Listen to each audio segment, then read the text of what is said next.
नमस्कार। आज मैं भारतीय जनता पार्टी के सपोर्टर्स से एक बेहद जरूरी बात करना चाहता हूं। कुछ दिन पहले एक बीजेपी का कट्टर समर्थक मिला, बड़ी हल्की सी गंदी सी स्माइल देके बोला, अरविंद जी अगर आप हार गए तो क्या होगा। मैंने भी मुस्कुराते हुए पूछा, मैंने कहा भाई मेरी छोड़ो, ये बताओ कि अगर मैं हार गया तो तुम्हारा क्या होगा। वो एकदम सकपका गया, बोला मतलब। मैंने कहा भाई ये बताओ तुम्हारे बच्चे कहां पढ़ते हैं। बोला सरकारी स्कूल में। मैंने पूछा अब सरकारी स्कूल कैसे हैं।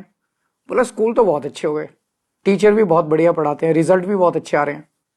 तो मैंने पूछा ये बताओ कि बीजेपी की कितनी राज्यों में सरकार है। बोला 20 राज्यों में। मैंने पूछा किस राज्य में अच्छे स्कूल हैं, तो बोला कहीं नहीं। मैंने कहा फिर ये बताओ अगर मैं हार गया तो तेरे बच्चों का क्या होगा। दिल्ली के सरकारी स्कूल फिर से कबाड़ा हो जाएंगे। बोला हाँ ये बात तो है। मैंने पूछा बिजली आती है 24 घंटे। बोला हाँ आती है। मैंने पूछा बीजेपी के किस राज्य में 24 घंटे बिजली आती है।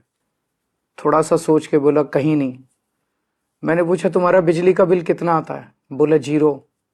मैंने पूछा और यूपी में जहां बीजेपी की सरकार है वहां लोगों का बिजली का बिल कितना आता है। बोला जी वहां तो हजारों रुपए महीना आता है। मैंने कहा तो भैया ये बताओ अगर मैं हार गया तो तेरा क्या होगा। दिल्ली में फ्री बिजली, फ्री पानी, फ्री इलाज, अच्छे स्कूल, 24 घंटे बिजली, महिलाओं की फ्री बस यात्रा, ये तो सब बंद हो जाएंगे।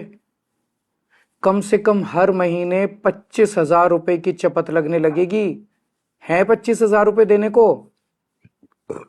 बोला जी मेरी तो 1 लाख रुपए महीने की तनख्वाह है, उसमें भी गुजारा नहीं होता, 25,000 रुपए महीना तो कहां से लाऊंगा।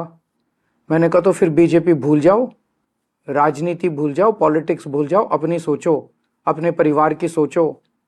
ये सोचो कि अगर केजरीवाल हार गया तो तुम्हारा क्या होगा।